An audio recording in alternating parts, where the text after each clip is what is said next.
What if Netflix gave you the option to unlock an entire season instantly, but charge extra for it? At first, that might sound like an easy way to increase revenue, but it also raises some important questions around user behavior, retention, and long-term value. Team, my name is Joe Cleland. I'm in BUSN604 with Dr. Kathleen Shriver at American Military University. And today, I'll be walking us through a sensitivity analysis training to help you better understand how decisions like this can impact revenue, risk, and overall user behavior.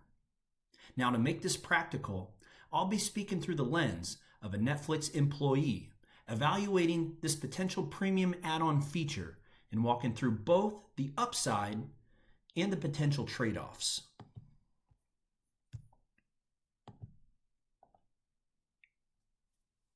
Let's look at how people actually use Netflix today.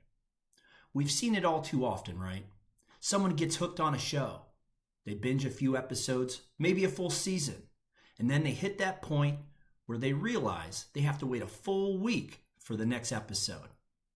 Now, from a user perspective, that can feel very frustrating. Some people want to binge, but from a business perspective, there's a strategy behind that. You see, weekly releases help extend engagement and keep users subscribed longer. So the question we're really asking is, what happens if we give users the option to skip that wait period? What if Netflix introduced a premium add-on that lets users unlock everything instantly? At first, that sounds like a win, but it also raises a bigger question. Does faster consumption actually reduce long-term engagement? And that's exactly what we're here to evaluate.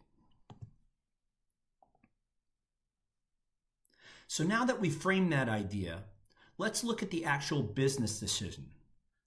What we're really evaluating is a premium no-wait feature, roughly $5 to $10 a month, that allows users to unlock full seasons instantly.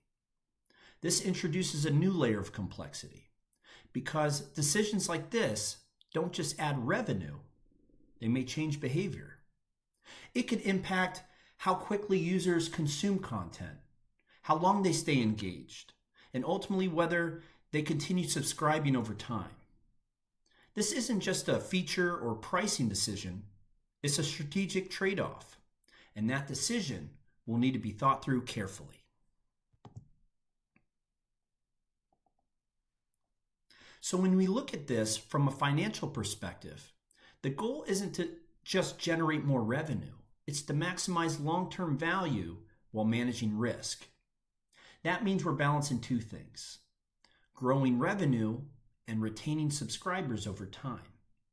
Because while this no-wait feature could increase short-term revenue, it may also accelerate how quickly users consume content. And if users finish content faster, there's a real risk they disengage sooner or cancel earlier than expected. So the question isn't just, will this make us more money? It's, how does this impact customer lifetime value? And that trade-off ultimately drives this decision.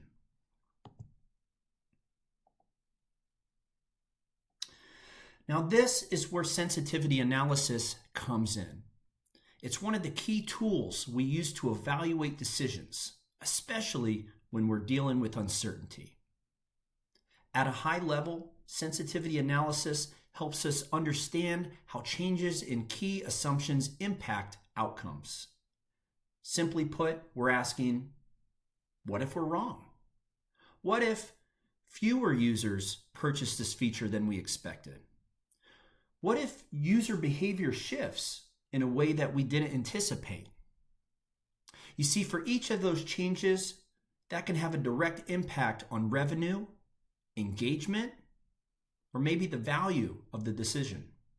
At the end of the day, it ties back to one thing: cash flow, because that's what drives long-term value. So our assumption changes. The value of this very idea will change with it.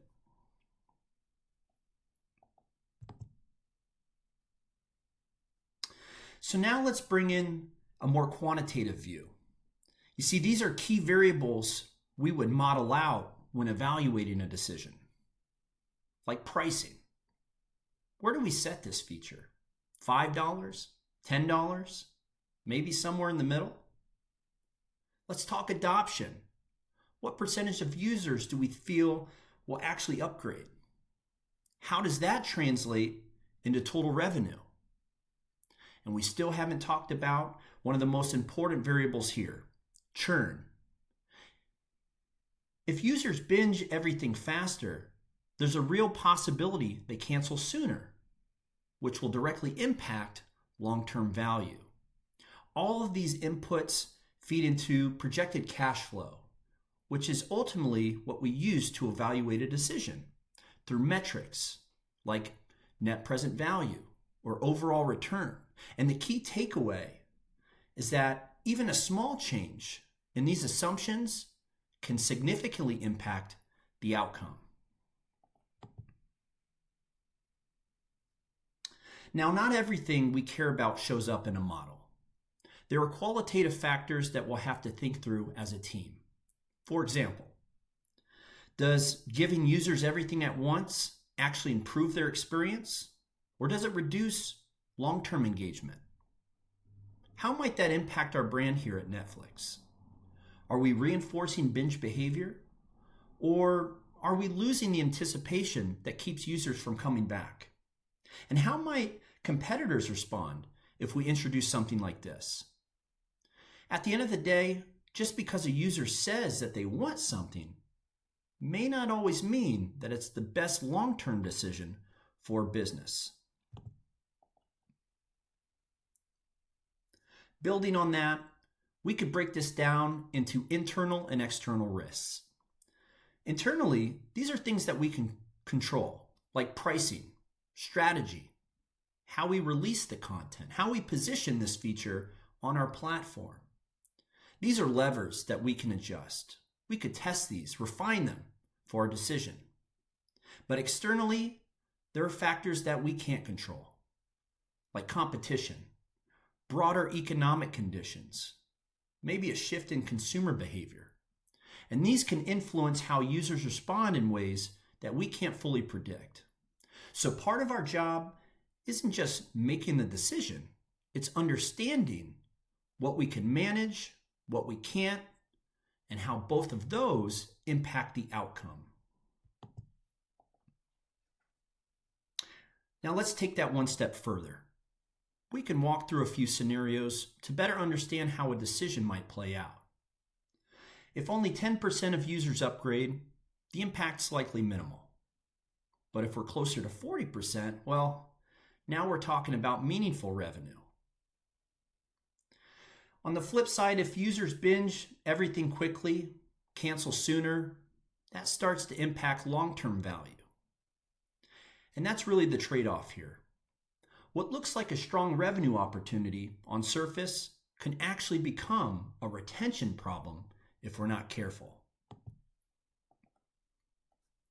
Now, before we move on with something like this, you have to question all of these things to provide the right answer.